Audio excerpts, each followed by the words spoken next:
Radical. Going to take a few minutes from the uploading schedule here to reply to a comment from you, Winged Avenger.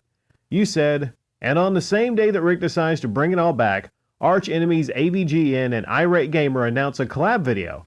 13 years of retro gaming on YouTube have been building up to all this. Imagine if Rick puts out a critical satire video on the AVGN/IG video hours after it's released. That'll be YouTube's best day ever. Well, I hate to disappoint you, Winged Avenger. I hate to, but the fact of the matter is, I know a good bit about AVGN, but not a whole lot about Irate Gamer. Okay, I know a little bit. I recall a little bit of Irate maybe from early days on YouTube, but I remember stuff from Nerd, but not Irate Gamer. All right, people get this idea that I have this deep knowledge and history of a lot of these retro gaming YouTubers, but not all of them. But it's okay. I've done a little research, and I was aware of the beef between AVGN and Irate Gamer, but now I don't know the whole story. All right, some of you could probably fill me in the comment section down below, but the crux of it is this. Irate Gamer is pretty much a poor copy of AVGN. I mean, he was a fan of AVGN. AVGN pioneered the being angry at old games stick on YouTube. Being angry at old retro games, yelling, cursing, all that stuff started with James. Right now it seems commonplace, but that was pretty revolutionary on YouTube back then, on the early days of YouTube.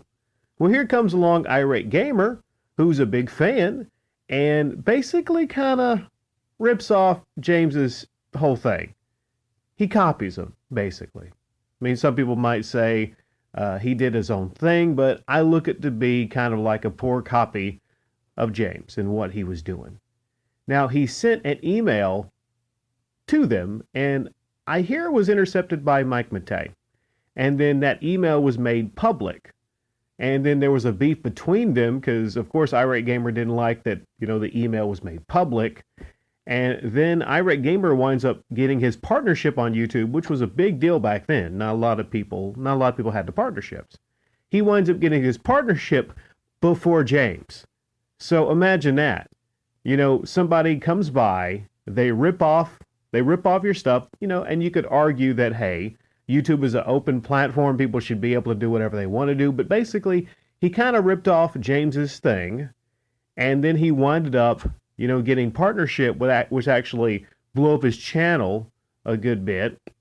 And here you are, you're James. How do you feel about that, right? So some people have arguments on both sides about, whose sides they take, basically, in that. So apparently it's a big deal now in 2020 that these two people are combining. Summer 2020, they're doing a collab. Well, I mean, Irate Gamer, does he still even have a fucking channel? I mean, it's like Angry Video Game Nerd, even though he's a kind of a shell, I've said this before, even though he's a shell of what he used to be, admittedly, hey, you really can't do this stuff and be passionate about it like forever. But it feels kind of like a publicity stunt. I don't know. It just feels kind of weird to me after all this time, like right now.